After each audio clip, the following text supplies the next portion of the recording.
Welcome, family.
And yes, I do own the rights to this music.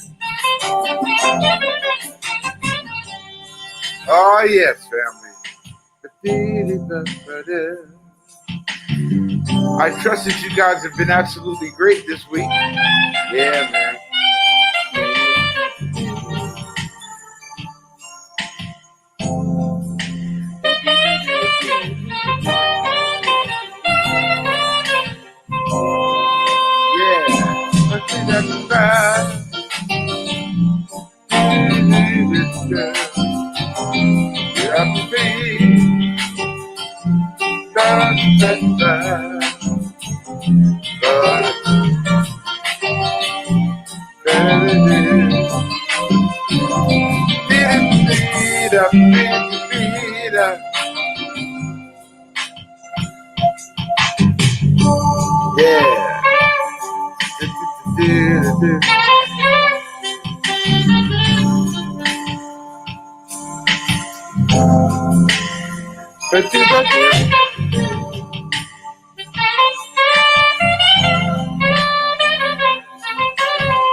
Yes, to those of you who are our normal and regular and loyal and faithful viewers, Ma'ato Tep, to those new faces that's here this morning.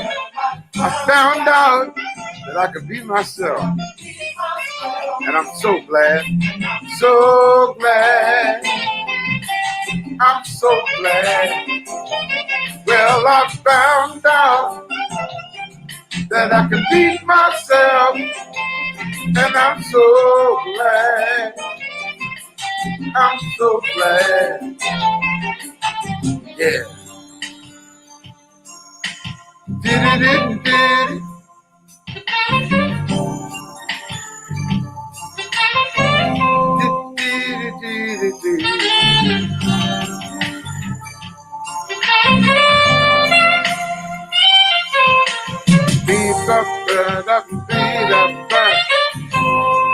So glad I can be myself. So glad I can be myself. It really is good to know that I don't have to be nobody else. Yeah. I'm so glad I can be myself. I have peace because I don't have to be nobody else. It feels so nice to be free. I can be myself. I can really be me. I don't have to be nobody else. I'm so glad I can be myself. So glad I can be myself. Sure, it's good to know that I don't have to be nobody else. Yeah, let's take it on in now.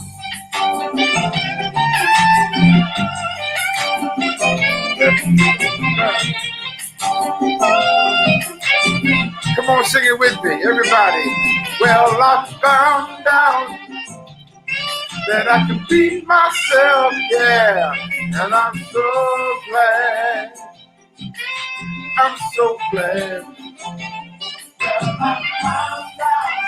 Oh, yes, family. I can be myself. And I'm so glad, yeah. Well, I found out I can be myself. And I'm so glad. Well, family motto tip. Again, that is Ma'at Hotep. Sometimes we say that so fast, it sounds like one word, but it's actually two words. Ma'at Hotep, which means truth and peace. I greet you today with those words. It's so good to have you with me once again. I trust you've had a wonderful week. Yeah, I hope that you have. You know, it's so much tragedy going on right now, but I trust that right now you are doing okay. I trust that you're safe. I trust that you're in good health. And once again, welcome to another online fellowship, Sunday Njia Fellowship of the African Village and Culture Center. I'm Brother Ray Hagins, your teacher, your friend, your brother. Hey, man, you know, the minister of information here, the Ma'akaru, the truth speaker. Okay, that's my assignment. That's what I'm here for. Yeah. Well, let's get right into our celebration for today and lift our voices together as we sing one more time. One more time. God allowed us to come together one more time, right? So let's do that right now. Let's lift our voices. Where are we at here? Where we go? Where we go? Where we go? Trying to find, I'm using a different lineup here today, and you got to get used to it. But come on and join in with me as we sing it like we mean it. One more time. One more time. Everybody, come on. One more time. One more time. God allowed us to come together. One more time. One more time. One more time. God allowed us to come together. God allowed us to come together. One more time. One more time. God allowed us to come together. One more time. One more time. One more time. God allowed us to come together. God allowed us, yeah, to come together to praise God's name. Just to praise God's name. God allowed us to come together to praise His name. Praise God's name. To praise His name. God allowed us to come together. God allowed us, yeah, to come together. Now, sing our song. Sing our song. God allowed us to come together. Sing our song. Sing our song. Sing our song. God allowed us to come together. God allowed us, yeah, to come together. Now put those hands together. Come on. To clap our hands, everybody. To clap our hands. God allowed us to come together. To clap our hands. Clap our hands. To clap our hands. God allowed us to come together. God allowed us, yeah. Everybody say one more time. One more time. God allowed us to come together. One more time. One more time. One more time. Oh,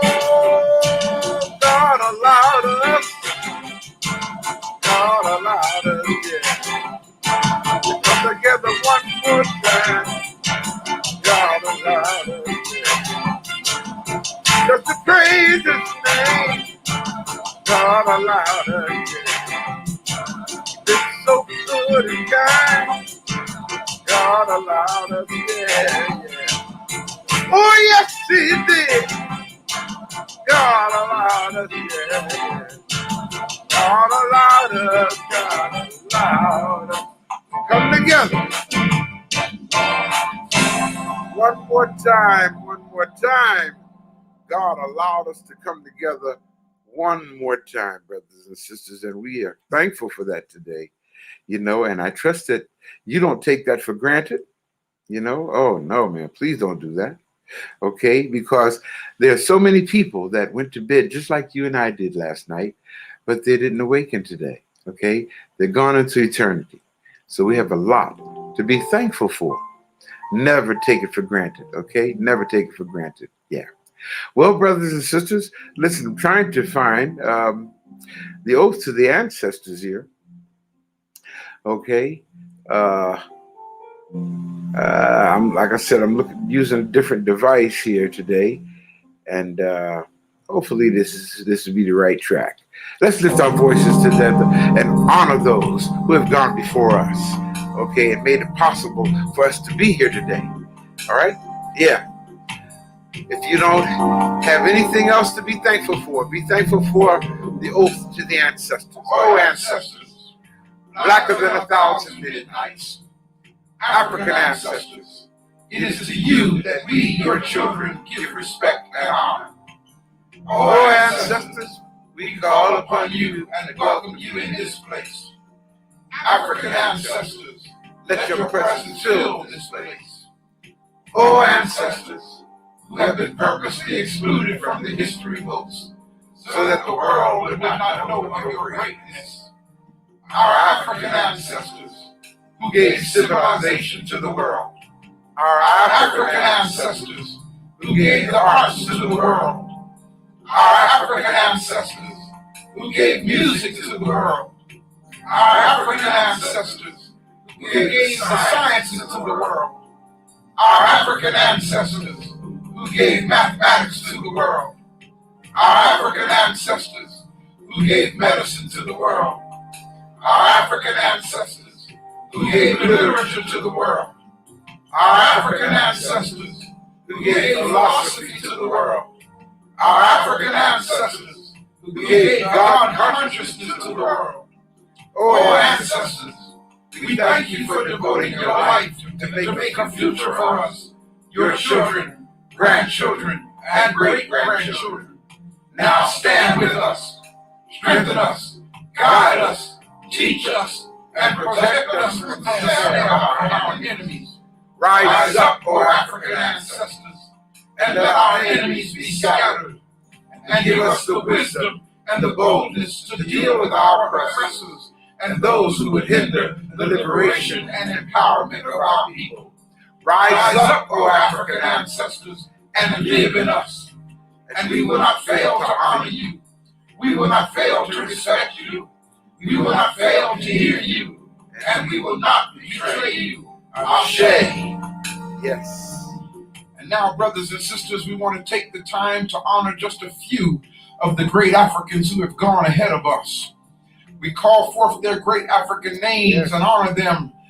To Pharaohs Narmer, Zoja, Sneferu, Khufu, Khafre, Menkaure, and the great vizier and physician and multi-genius Imhotep, we say Ashe. To Queen Nitocris, Queen Sobek Neferu, Queen Ahotep, Queen Amos Nefertari, Queen King Hatshepsut, Nefertiti, Queen T, and Queen Nefertari II, we say Ashe. To Menkaure Tahuti Mays, known as Thutmose III, Amenhotep III, Akhenaten, Tutankhamun, Ursama Akra, Setepenra, Rametsu Meriamun, Ramses II, Shabaka, Taharka, Hannibal, and the great African warrior Shaka Zulu, we say Ashe. To all of the kings, queens, priests, and warriors of Nubia, Waset, Ethiopia, Kemet, Kenya, the Congo, Tanzania, Uganda, Central, South, and West Al-Kibu land, we say Ashe. To the more than 600 million Africans whose lives were lost in the European invasions of Africa and in the Middle Passage, we say Ashe. To the more than 300 million who have since lost their lives to racism and hate crimes, we say, Ashe. To Harriet Tubman, Ashe. Frederick Douglass, Ashe. Mary McLeod Bethune, Ashe. Nat Turner, Ashe. Fannie Lou Hamer, Ashe. Sojourner Truth, Ashe. Carter G. Woodson, Ashe. Booker T. Washington, Ashe. Dr. Charles Drew, Ashe. Noble Drew Ali, Ashe. Benjamin Banneker, Ashe. George Washington Carver, Ashe. Bishop Richard Allen, Ashe. Bishop Charles Harrison Mason, Ashe. Howard Thurman, Ashe. Mother Mahalia Jackson, Ashe. The Honorable Marcus Mosiah Garvey, Benjamin E. May, Ashe. Langston Hughes, Ashe. Medgar Evers, Ashe. Paul Robeson, Ashe. Dr. Martin Luther King, Ashe. Malcolm X, Dr. Thurgood Marshall, Ashe. Mother Clara Hale, Dr. Asa Hilliard, Clayton Powell, John Lewis, the Honorable Elijah Muhammad, Dr. Amos Wilson, Dr. John Henrik Parr, Dr. John G. Jackson, Dr. Shikanta Diop, Dr. Chancellor Williams, Dr. George G.M. James, Patrice Lumumba, Kwame Ture, Kwame Nkrumah, Dr. Khalid Muhammad, Dr. Jacob Carruthers, Dr. Shaka Musa Badashango, Brother Ray Charles, to our mothers and fathers, our grandmothers and grandfathers, to our great-grandmothers and great-grandfathers, our brothers and sisters, sons and daughters, aunts and uncles, nieces, nephews, cousins, and all those who have gone ahead of us and have made their ancestral transition to their life, deeds, legacy, and contributions. We say, Ashe. Again we say, Ashe. Again we say, Ashe. Yes. Lift your voice with us now and say, Allahu Akbar. Great, come on, everybody. Allahu Akbar. Alhamdulillah.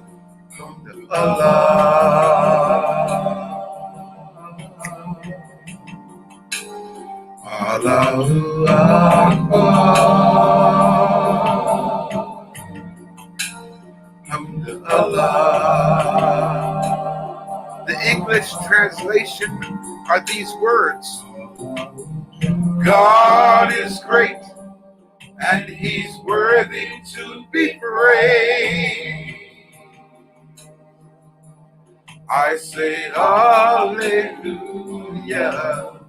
God is great, and He's worthy to be praised. Yes.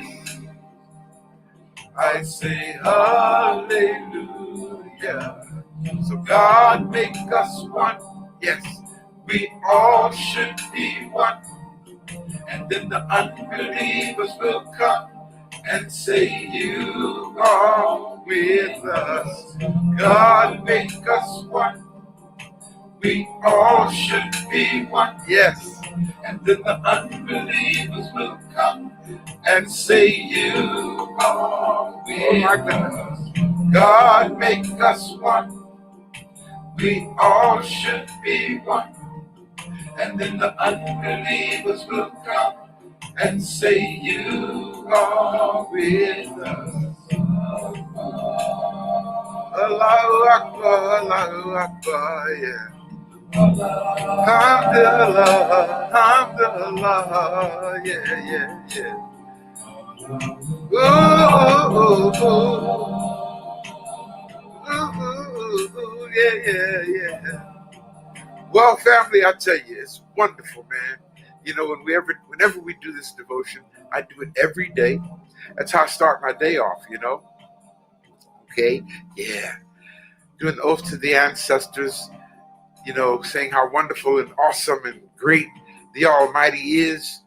That's the only way to start my day off, man. You know, I don't know about you. Once again, family, welcome to another online Sunday Njia Fellowship of the African Village and Cultural Center. Of course, I'm Ray Hagins.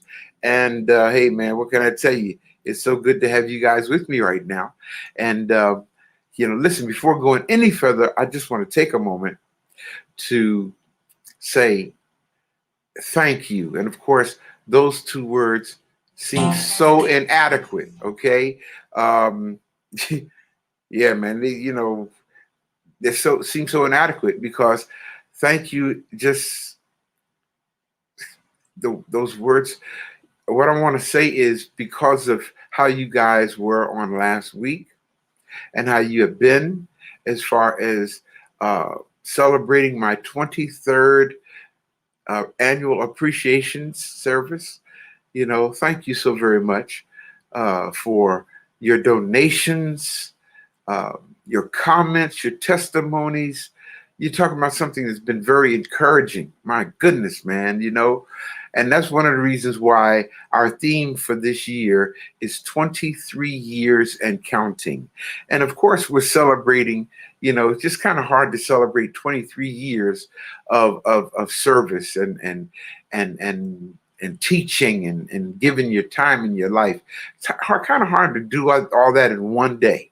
So what we've decided to do is just for the whole month of June, okay, just commemorate, celebrate 23 years of serving and teaching the truth of our story to our people. You understand? And brothers and sisters, listen, I've had a wonderful time doing it. Of course, it's been frustrating at times. I'm not going to lie. It's been frustrating because when I run into my own people, okay, who just insist on being ignorant, it kind of disturbs me, because I want to see everybody free from the lie. I want to see everybody liberated. I want to see everybody empowered and standing in the truth of who and what we are as a people, And when I see my people who want to hold on to the lie, because they have a need for it. They want to hold on to the lie simply because they want it to exist. And like I said, the most dangerous psychopathology is the belief in something simply because you need or want for it to exist. You understand? So brothers and sisters, the way you guys showed your love, the way you guys showed your commitment, your loyalty to not just me, but to the African village on last week, as the old folk used to say, made my heart happy, and I appreciate you so very much. Thank you again. Thank you again. Thank you again for showing your love and appreciation to me as you did on last week. Y'all, I had a very, very special treat on last week. When I came out, of course, we were in St. Louis at the African Village last week, right? And of course, when I came out of my office to set up the cameras or something so we could stream live, I turn around and who do I see but my dear friend and brother, Pastor Ricky Doutridge, and a delegation of the members from AAA, African Awareness Assembly there in Wilson, North Carolina.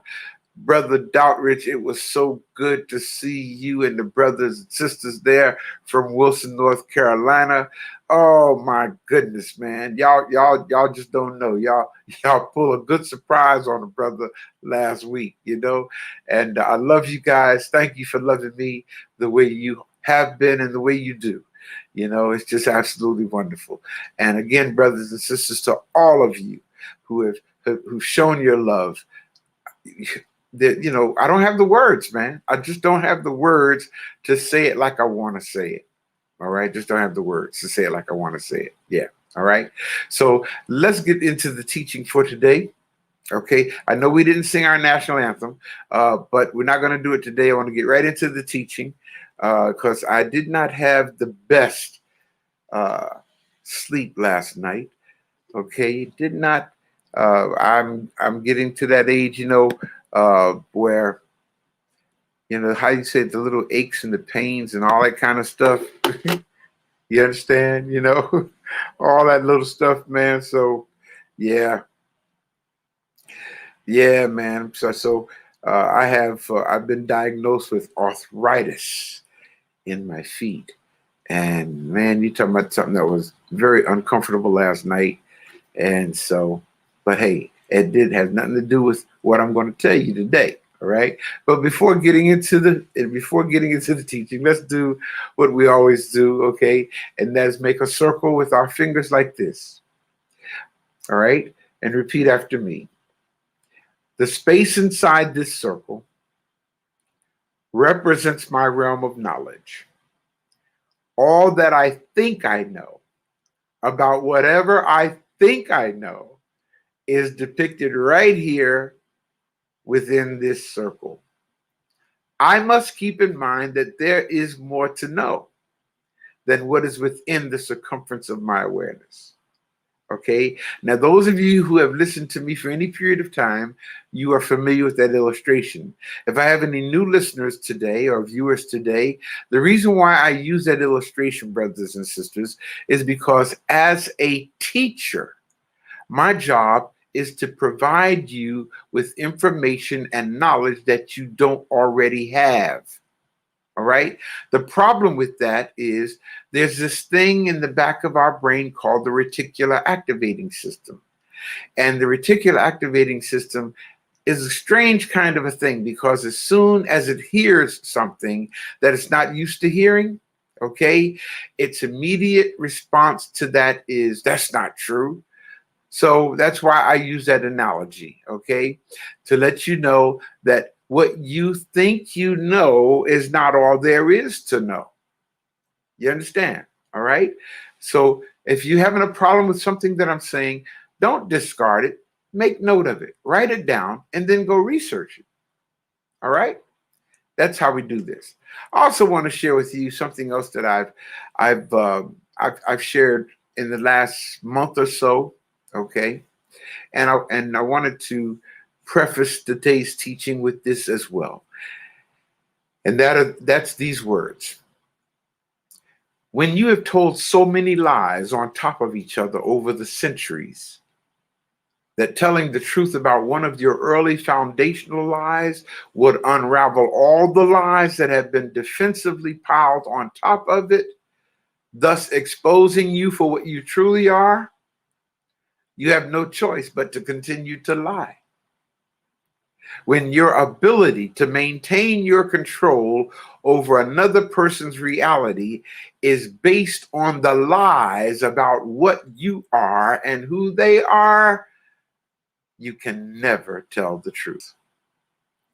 I wanted to share that, brothers and sisters, because so many of us have been lied to. Okay, and I'm going to say that again in today's teaching, how we've been lied to. All right? And the thing about it, once you've been lied to, the liars and the programmers have to keep lying to you, okay? Because the control that they have over you is based on the lies that they taught you. So to maintain their control, they must never tell you the truth. You understand this, okay? Please understand. Brothers and sisters, my objective today, my reason for teaching, my reason for doing what I do is to begin the process, follow this well, to begin the process of undoing or reversing ideas and concepts that have been programmed into the minds of our people by the religious statements and church doctrines that have caused us to adopt a belief system, not a knowledge system, but a belief system that has resulted in our loss of contact with what is real, our loss of contact with what is factual, our loss of contact with what is historical, and our loss of contact with what is spiritual. Okay? I want to talk to you today, brothers and sisters, from this subject. Doing what you are not supposed to be doing. Okay? Yeah. Doing what you are not supposed to be doing. The reason why I want to talk from this subject, brothers and sisters, is because lately I've been communicating with a lot of people who ask me the question, Brother Ray, what am I supposed to be doing? What's my purpose? You know, I can understand such a question coming from a teenager, okay, or maybe someone in their early 20s, okay? But brothers and sisters, once you get into your 30s and 40s, especially your 50s, and you still have no idea why you are here. You have no idea what you came out of your parents' womb, your mother's womb for. Okay? And you're 50 something years old. Something's wrong. Something's wrong with that. You need to know what your design is really about. Let me use an analogy. Okay? Let's consider a hammer. A hammer is designed to do what? Hit nails, right? That's what the hammer was invented for, to drive nails into wood and what have you, right? That's what it was made to do. Now, I want you to use your imagination with me here today, okay? Imagine that the hammer never gets used.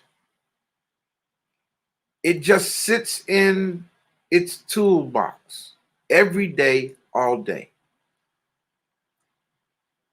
But the hammer doesn't care because it's an inanimate object, right? It can't care. But imagine that hammer now has a soul, all right? And a self-consciousness. Come on, use your imagination with me here. See this hammer that now has a soul and a self-consciousness, right? And days go by with it remaining in the toolbox. It starts to feel funny on the inside, but it's not sure exactly why it's feeling funny inside, because something is missing, okay? But it doesn't know what it is that's missing. It's just used to being in the toolbox. Then one day, someone pulls it out of the toolbox and uses this hammer to break away pieces of sheetrock. See this in your imagination, right? This hammer is now being used to break away pieces of sheetrock, and the hammer is excited. The hammer is exhilarated, because it's being held, okay? It's being wielded. It's hitting and it's breaking the sheetrock, and the hammer loves it. But at the end of the day, it's still unfulfilled. Hitting that sheetrock was exciting, but it wasn't quite enough. Something is still missing. You understand? And in the days that follow, the hammer is used quite often. It's used to reshape a hubcap. It's used to straighten out a bent pipe. It's used to knock a table leg back into place. And in spite of it being used, the hammer with a soul now still is left unfulfilled. Can you see this in your imagination? Even though it's been quite busy, it longs for something else. Something is still missing. Now it wants to be used as much as possible. And I want, as I use the analogy of this hammer, I want you to see yourself in this, or see someone that you may know in this analogy. Because it was used to bang out a hubcap, or to straighten out a bent pipe, or to knock a table leg back into place, is getting used to the idea of being used, right? So now it wants to be used as much as possible, to just knock things around, to break things, to blast things, to put a dent in things, whatever. Just use me, the hammer desires. And the reason that the hammer desires to be used so much is because it is still not satisfied, just like some people. So since it's not satisfied, it believes that more of the same will be the solution to its lack of fulfillment, right? Then one day, a knock comes on the door. Knock, knock, knock, knock. And the next door neighbor had misplaced his hammer and needed to borrow his neighbor's hammer so that he could mount some wall pictures. Now, follow this well in your mind, right? So the neighbor picked up the hammer and hit a nail with it. Suddenly, it was like music above the hammer's head. It was like music started playing, and the lights came on in the hammer's soul, and the hammer suddenly understood what it was truly designed for. It was meant to hit nails. All of a sudden, all of the other things that it had been used for and misused for didn't even compare to the fulfillment of hitting that nail. Now the hammer knows what its soul was longing for all this time. It was needing to hit a nail. That's why I have been unfulfilled. I've been used to do this. I've been used to do that. I've been used to do everything everybody wants, but what I was designed to do. Just like that hammer, brothers and sisters. We have been used and misused for other people's purposes, but not the one we were ultimately designed for, not the one through which we will find the most fulfillment. Listen, y'all, when a person does not know what he or she was born for, they have absolutely no idea what will end the emptiness in their life. They have no idea what will end the lack of fulfillment in their lives. And that's why a lot of people can't get enough of being misused. There are people who can't get enough of being abused. There are people who can't get enough of eating because you're not satisfied. There are people who can't get enough drinking because you're not satisfied. There are people who can't get enough inappropriate sexual behavior because you're not satisfied. You can't get enough of going to clubs or hanging out with the wrong people or whatever because you're not satisfied. All this activity that you're doing and still yet never satisfied. Just like that hammer. How do you discover your real purpose in life? I've had people say to me, Brother Ray, what's my purpose in life? What am I here for? Help me figure it out. Help me figure that out. And when I ask the question, brothers and sisters, how do you discover your real purpose in life? I'm not talking about your job. Usually when I ask a person, who are you? They end up telling me what they do. If I say, who are you? I'm a doctor. Who are you? I'm an executive assistant. Who are you? I'm a law enforcement officer. I didn't ask you, what do you do? I said, who are you? How do you discover your real purpose in life?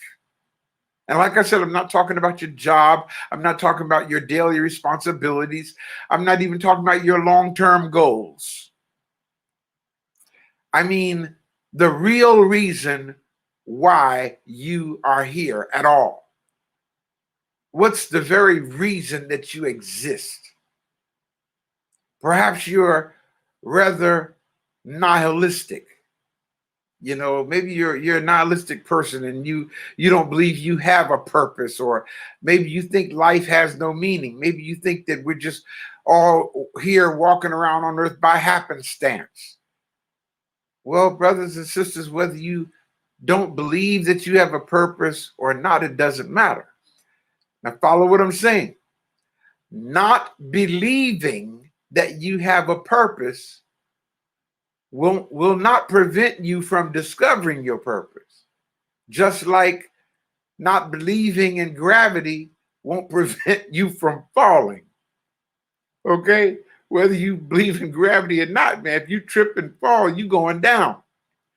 Okay? In like manner, whether you believe you have a purpose or not, you will discover your purpose. All that a lack of knowing will do is make it longer for you to admit that you do have a purpose.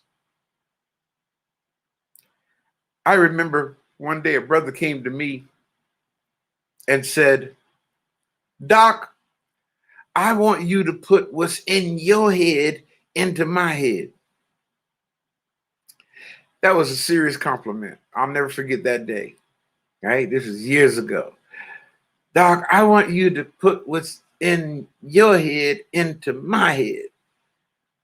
That was his way of saying, I want to know what you know. Teach me, man. You know, I told him that before I could do that, he would have to be willing to have his head emptied of what's in it. Okay? You know, it's like the phrase trying to put new wine into old wineskins will only cause the wine bag to burst.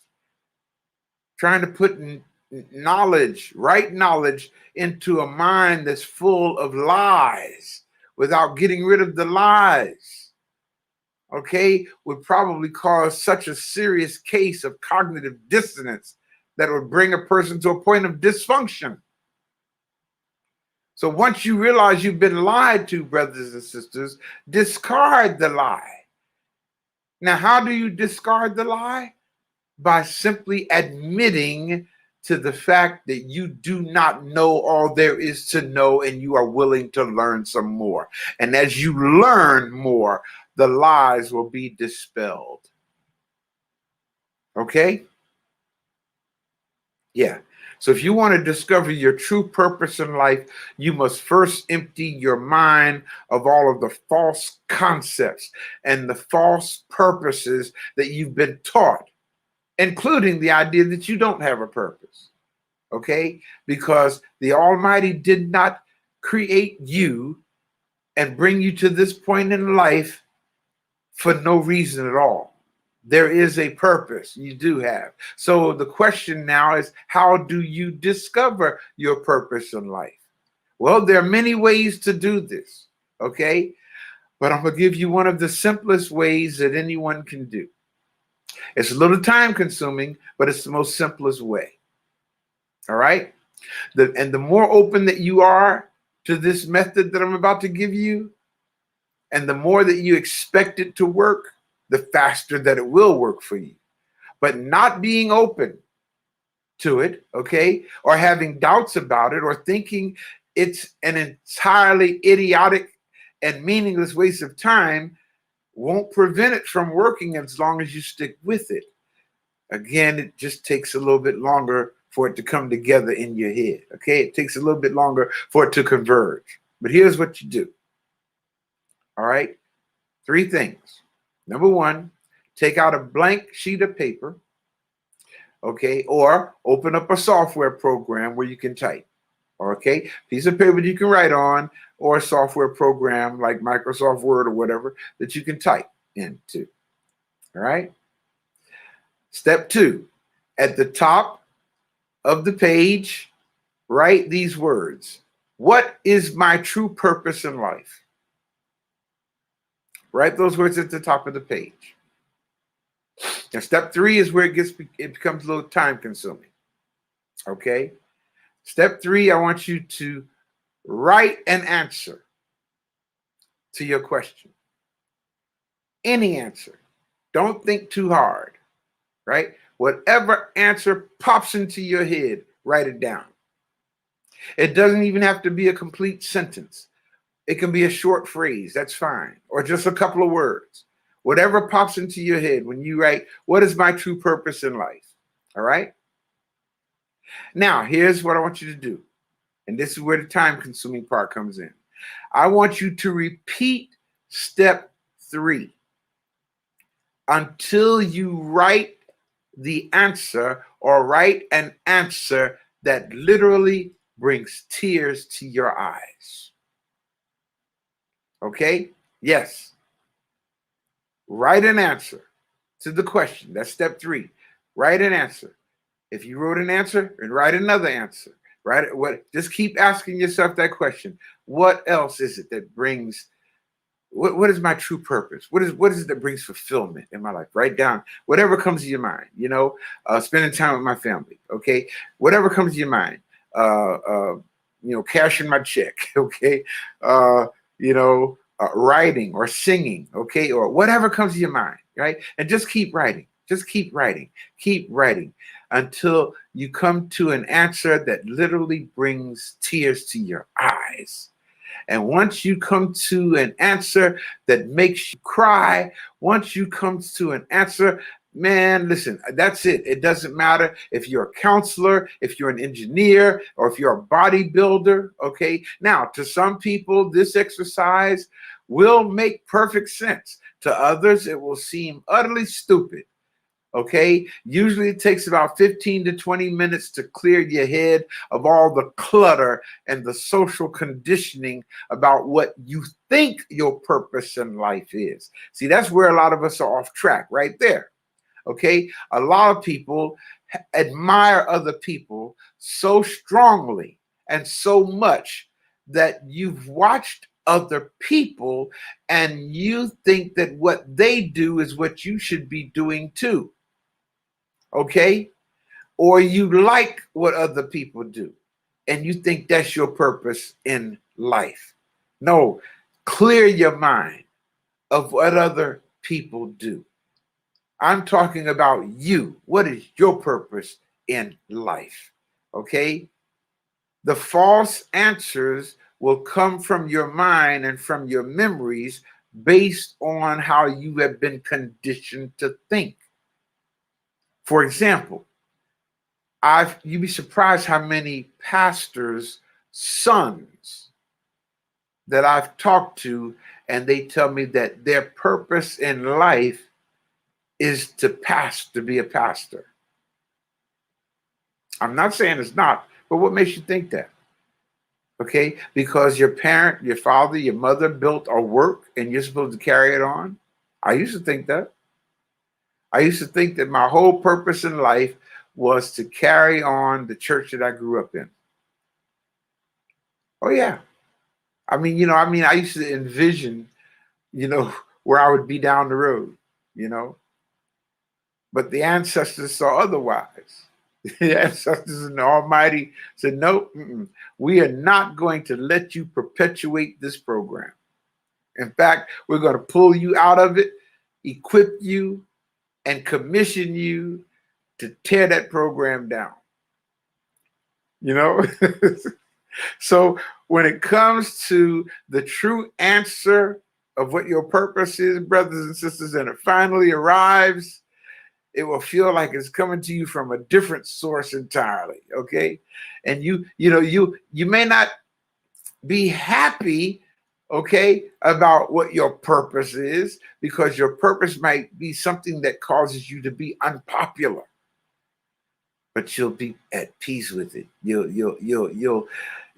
say, yeah, And for those who are very entrenched, those of you who are really entrenched in what I call low awareness living, it will take a lot longer for you to get all of the false concepts out of your mind, the false answers out of your mind, probably more than an hour, okay?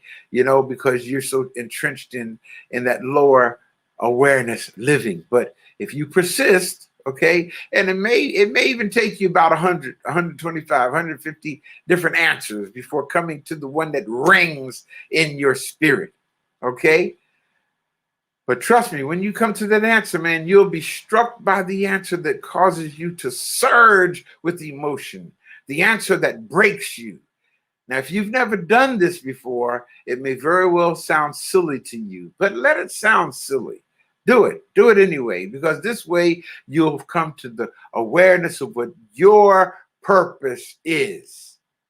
And as you go through this process, some of your answers are going to be very similar. I'm telling you now, okay? As you go through this process, some of your answers are going to be very similar. In fact, you may even re-list previous answers. Then you might head off on a whole new tangent and generate 10 to 20 more different answers along the same theme. Okay, but carry out this exercise. It's fine to just let your mind go, man. Let your mind be free. And again, the reason why a lot of people don't know their purpose is because they've already been mind cuffed. Okay, their mind has already been under arrest, incarcerated to the idea of what somebody told them they were supposed to be. You see? Yeah, man.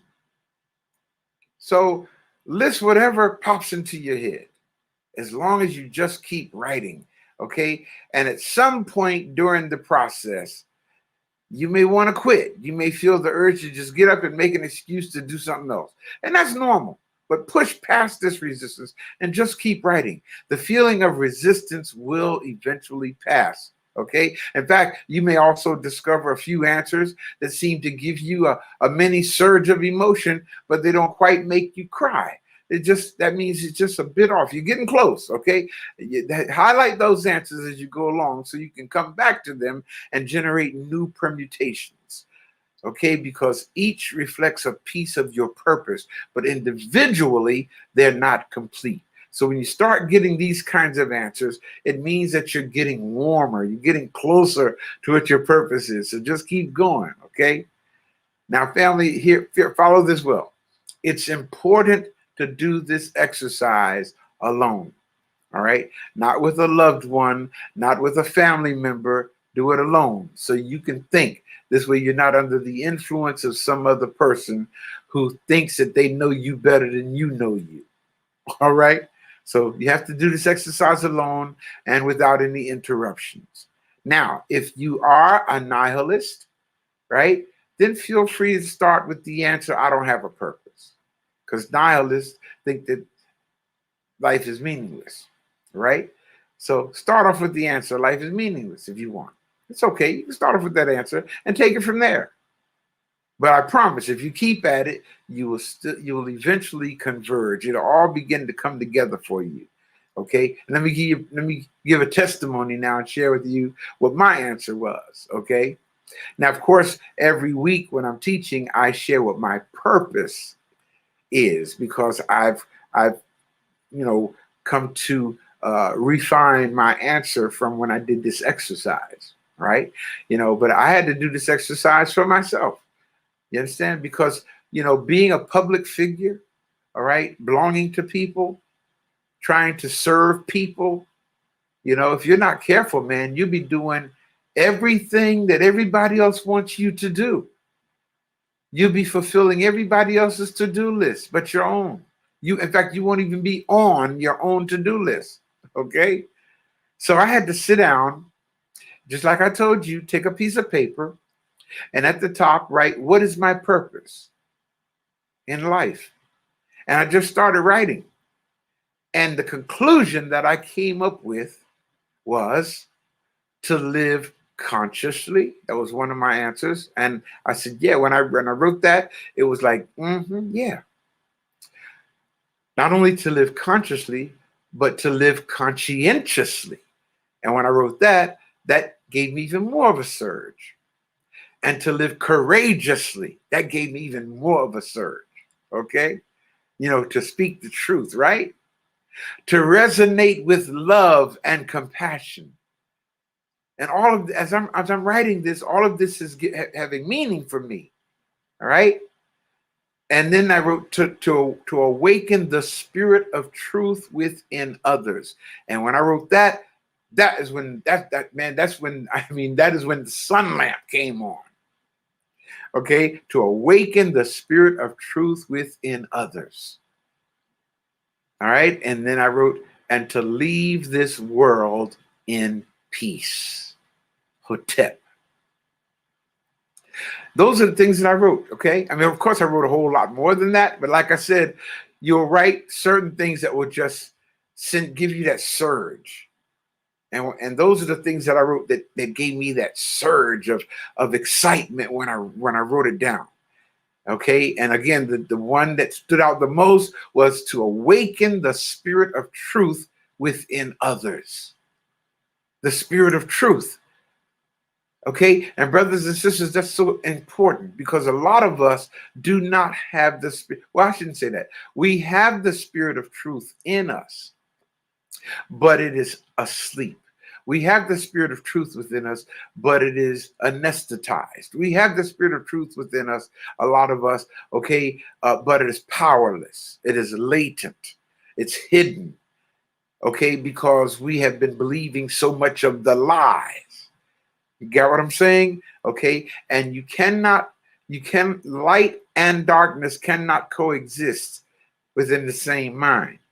Got me? So if you're living and believing the lie, the spirit of truth cannot have its power in your life. All right. So my job is to awaken the spirit of truth within others, not to brainwash you, but to awaken the spirit of truth. Now, there is what you call the spirit of truth and the spirit of error. Okay. How do you distinguish between the two? Well, the spirit of truth, my dear friend and brother, Minister Mike E. Taylor up in New Jersey, who's our minister of media evangelism, he says it this way: truth is that which rings like a bell when you hear it. Okay? That's how truth works, man. When you hear the truth, your intuition says yes. Okay? Even if you don't intellectually comprehend it all, if you don't completely understand it all, your intuition says yes. Just like when I'm teaching some of you guys out there, you say, I knew something wasn't right, Brother Ray. I knew something wasn't right, man. But I was listening to you and opened my eyes and yeah, man, that kind of thing. That's what the spirit of truth does, to awaken the spirit of truth in you. Other people say, causing the light bulb to come on in your mind, right? To awaken the spirit of truth within others. And that's my main thing. And that's why I say every Sunday when I'm teaching, okay, my purpose is to begin the process of undoing and reversing ideas and concepts that's been programmed into the minds of our people, right? Causing us to adopt a belief system, yes, that has resulted in our loss of contact with what is real, what is true, what is factual, and what is spiritual. Okay? So once you know your purpose, man, you can live it. And when you find your own unique answer to the question of why you are here, you will feel it resonate within you. Just like when I wrote to awaken the spirit of truth within others, man, I knew that was it. After writing all those other answers, when I got to that one, yes, this is it. This is my purpose. Okay? The words will seem to have a special energy for you. And you'll feel that energy whenever you read those words. Discovering your purpose, brothers and sisters, that's the easy part. The hard part is keeping it with you on a daily basis and working on yourself to the point to where as you become that purpose. That's the hard part. You have to literally become your purpose. That's key. Whether we want to admit it or not. We have been colonized, we've been controlled, and we've been manipulated on all levels. The gun did it on the physical level. Religion did it to us on the spiritual level. Television and European schools did it to us and are still doing it to us on a mental level. A European diet is doing it to us on the biological and nutritional level. The stripping of our culture and true names have done it to us on the emotional and psychological level. Forced disconnection from our African roots and awareness has done it to us on a cultural level. Yeah, man, we've been colonized, controlled, and manipulated on all levels, brothers and sisters. So the question is, where do you go from here?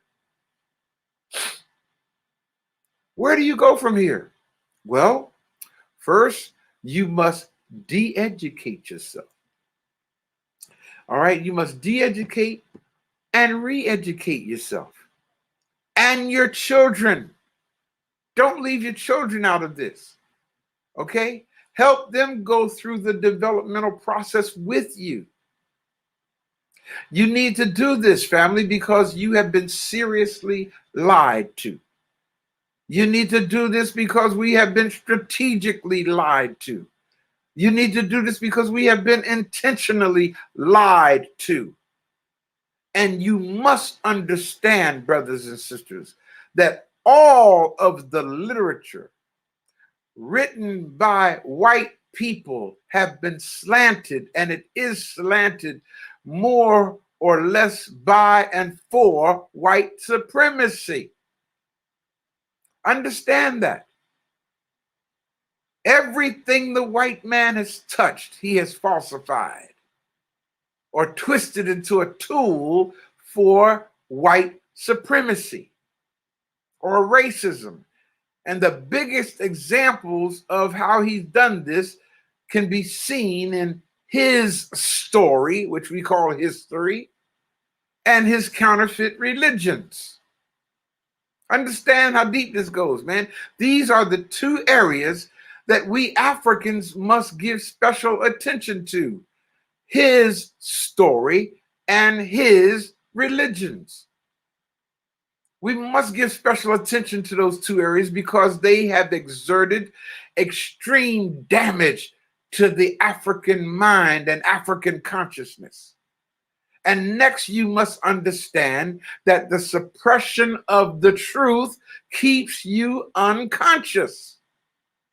The more unconscious you are, brothers and sisters, the less power you will have. And the less power you have, the easier it is for you to be controlled and exploited. And you got to understand that the principal function of European historiography is to first separate us from the reality of ourselves, to separate us from the reality of our story, to separate us from the ramifications of our story, knowing who we are. Okay, so understand, family, that in focusing on African awareness, we're trying to take back what European historiography has stolen and completely falsified in order to support the false identities it has placed on our African people. So know what you should be doing. Know what you should be doing. Don't know what other people are supposed to be doing. Know what you should be doing so that you will stop doing what you should not be doing. Did you get that? Know what you should be doing so that you will stop doing what you should not be doing. Get to know your purpose, okay? Get to know your purpose. Brothers and sisters, I'd like to take this opportunity to invite you to log on and listen to Black Liberation Radio. We air 24 hours a day, 7 days a week, right here at WBLR.com or theafricanvillage.org or drrayhagins.com. All three addresses go to the same site. Go to the site, and on the left-hand side of the page, you'll see a link that says listen to the 24/7 broadcast. You can go there and hear me teaching nonstop. Okay? A lot of you out there have said, Brother Ray, I want you to tutor me. Take me under your wing. Okay? Well, I can't do that to everybody, but we do teach 24 hours a day, 7 days a week. Listen and learn. Equip yourself just that way. Okay?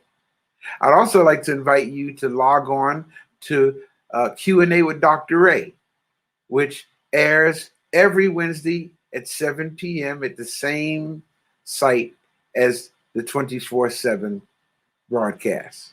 Same link, okay? Subscribe to my YouTube channel. If you're listening or watching this on YouTube, subscribe to my YouTube channel, okay? Give me as many subscribers as I can there, all right? I'd also like to invite you to donate now, okay? Make your donations to help continue to support this work. Brothers and sisters, this has been absolutely wonderful, sharing with you. And once again, I'd like to express my appreciation and my love to you for, your donations that you made on last week. I thank you so much for it. And brothers and sisters, there you see how you can make your donations. Okay, again, we're celebrating my 23rd year of service for the entire month of June. Okay, my birthday is tomorrow. I should say my Earth Day is tomorrow. It's actually my mother's birthing day, the day she gave birth to me, date I should say, which is June 7th. Yes, I'm a Gemini baby, okay? And so tomorrow is my birthday, and tomorrow I will be celebrating my 68th solar return. Yeah, buddy, 68 trips around the sun. And I feel wonderful, absolutely wonderful, man. Okay.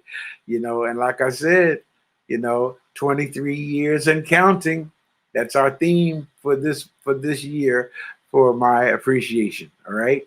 And again, we invite you to make your donations to help us. And to those who made your donations early at the beginning, wow, look at you guys just going right into it, man. Okay. Winston, thank you. Okay, for your donation. And Brother Mingo, thank you for your donation. Brother Tom, thank you for your donation. Wanda, thank you for your donation. Oh my goodness. Elizabeth, thank you for your donation. Tanya, thank you for your donation. Sam, thank you for your donation. Wow. Terry, thank you for your donation. Vanessa, thank you for your, man, you guys are something else. Thank you so very much. Thank you so very much. Okay. What can I tell you? Okay. I'm committed to this assignment. This is what I do. This is my job, and I'm going to do it as long as I have breath to breathe. All right. Because I know what I'm supposed to be doing. Okay, I'm clear on that. Now, mind you, for over 25 years, I didn't know what I was supposed to be doing. I was preaching a program that I was told I was supposed to preach, and I did quite well at it. Yes, I did. Okay. I mean, hey, I was a national evangelist, traveled everywhere, just preaching that program. But one day, man, I for those who don't know, I'll share my testimony right quick. One day, I was invited to a meeting of African conscious brothers. I was pastoring in Patterson, New Jersey, my hometown, and a brother by the name of Al Moody, who's still on the front line trenches, man, there in Patterson, New Jersey. My dear friend and brother, Al Moody, called me and told me about this meeting that a group called AA Minds was having, right? Standing for African American Minds, and invited me to the meeting. Okay. And the meeting was to discuss what we could do as Black men to empower and better our community. Of course, I want to come to that. I've always been a progressive thinker, right? So I went to this meeting, and while standing around talking to other brothers, I overheard this one brother who was, by the way, a pastor. He was the youth pastor at an Episcopal church, right? Yeah. A Black dude who was a youth pastor at an Episcopal church.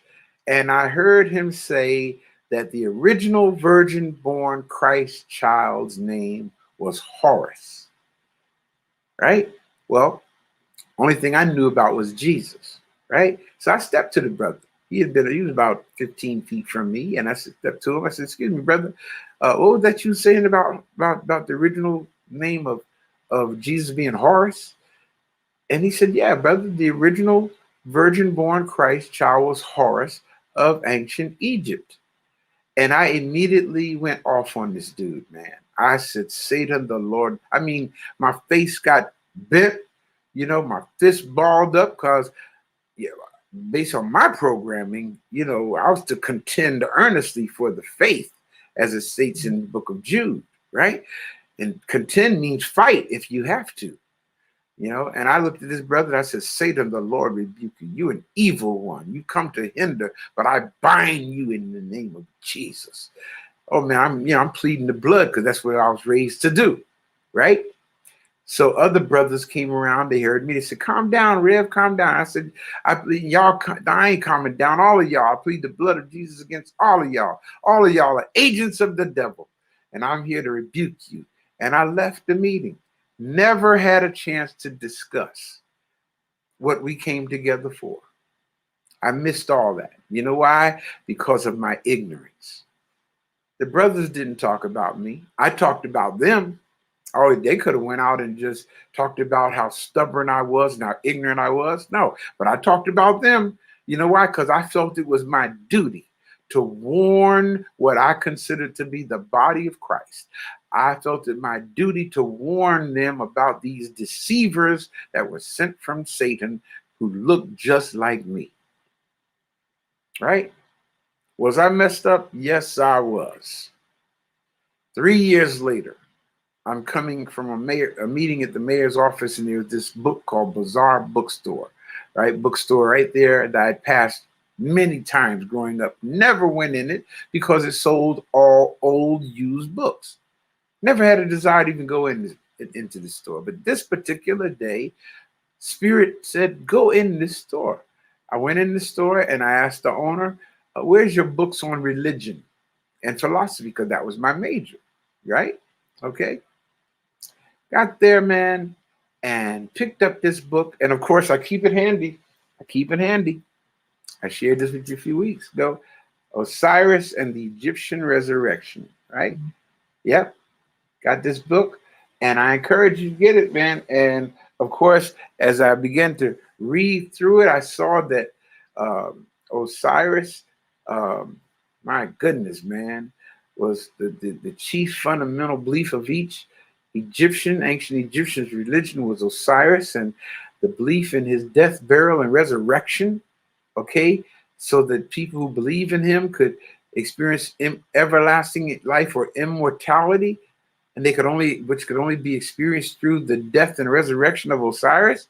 I said, wait a minute, this is what I've been teaching, but it hasn't been about no Osiris, okay, been about Jesus. And then as I began to thumb through the book, I saw that Osiris had a son, virgin-born son named Horus. I said, oh my God, this is what this brother was talking about 3 years ago. That was my turning point, family. I couldn't say Satan and the Lord rebuke you to the book. I couldn't plead the blood of Jesus against the book. Yeah, that's why I use this circle.